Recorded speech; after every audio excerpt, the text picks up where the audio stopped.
For all of us watch people, we are all familiar with sapphire crystal and maybe sapphire case bag. But have you heard about sapphire dial? This is the second installment. I am Jeremy. Today I'm going to show you a very unique diving watch from Christopher Ward, the C60 Sapphire. A little more about this brand before diving into the watch. Christopher Ward is a British company founded in 2004. Their watches are designed in England and manufactured in Switzerland. For sure, they started out as a micro brand, but I'm not sure if you can still call it a micro brand anymore today, as it is now so established and well known across the watch community. People describe their watches as affordable luxury, lot of watch for the bucks. You get more than what you pay for. So let's now take a look at this C60 Sapphire. Let's start from the most interesting part, the dial. The dial is made from sapphire and is 0.6 millimeters thick. It is backed by a layer of polycarbonate to give it this deep, translucent blue glow. The shade of the dial will also change depending on the intensity of the lighting. The movement, the top side of the movement and date ring can be seen through the dial, adding depth into the dial and adding different shades to the blue.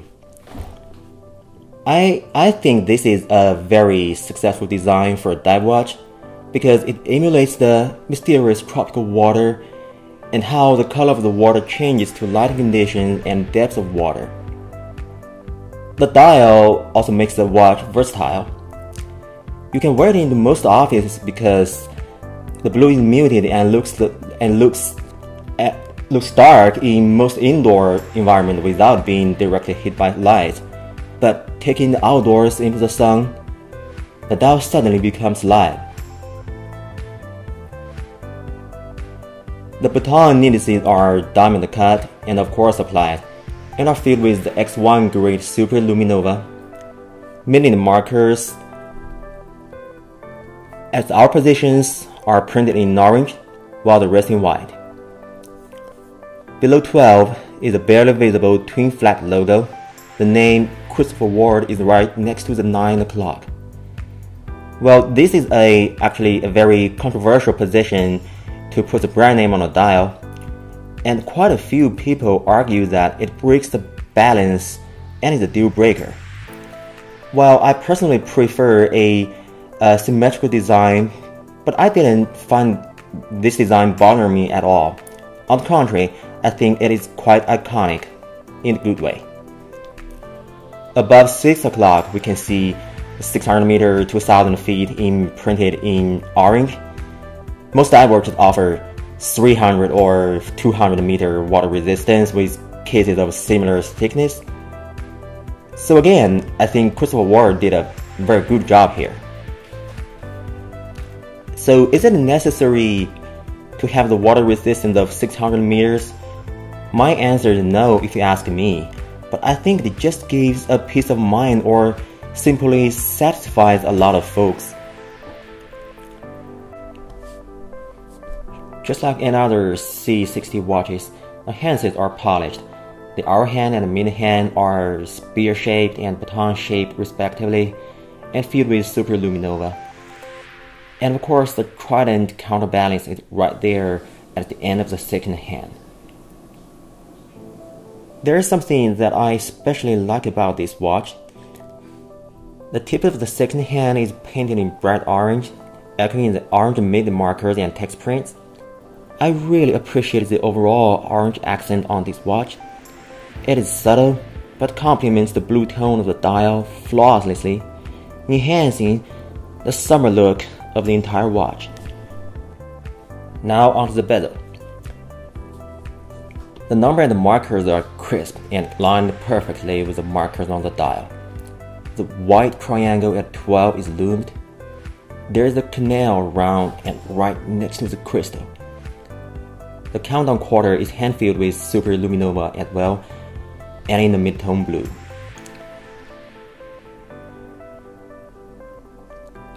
Let's see the bezel action. It's a 120 clicks bezel.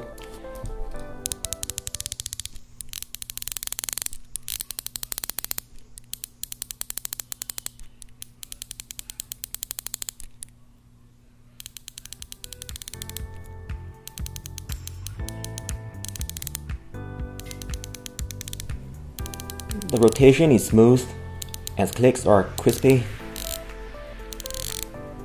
and there's very minimal to no backplay. I mean literally no backplay once it snaps in position.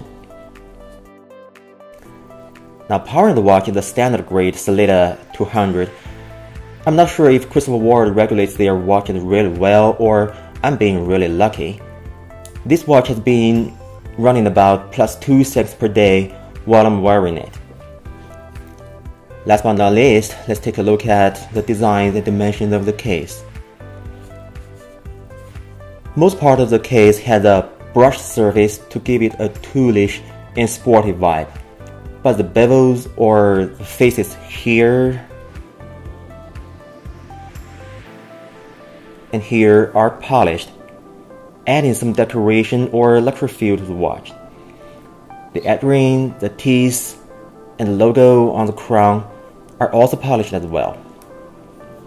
Flip the watch to its back. The case back is made of sapphire too and is semi-transparent. Through it we can see the rotor is decorated with Christopher Ward's logo. The watch has a diameter of 40mm at the bezel, 47.5mm lug to lug, 13.5mm height. Lug width is 20mm. Now let's put it on and see how it sits on my 6.7 inches wrist.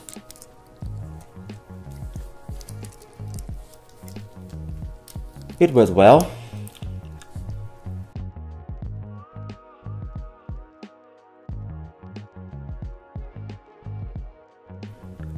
But personally, I think this is the maximum height I can wear without feeling uncomfortable.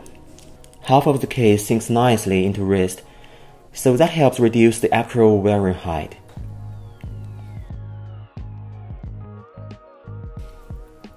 Now next on to the bracelet. The overall quality is very nice and desirable. The links have brushed surface throughout, enhancing the sporty look of the entire watch. The links cannot fully articulate like the ones on Monta watches and some other higher brands, but the bracelet still grips well and contours to your wrist when you put it on.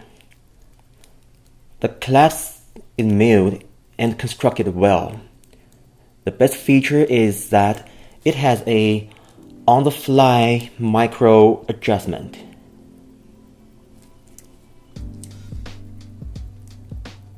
So here is 1, 2, 3, 4 positions of micro adjustments. So no matter what your wrist size is, you can always get a perfect fit.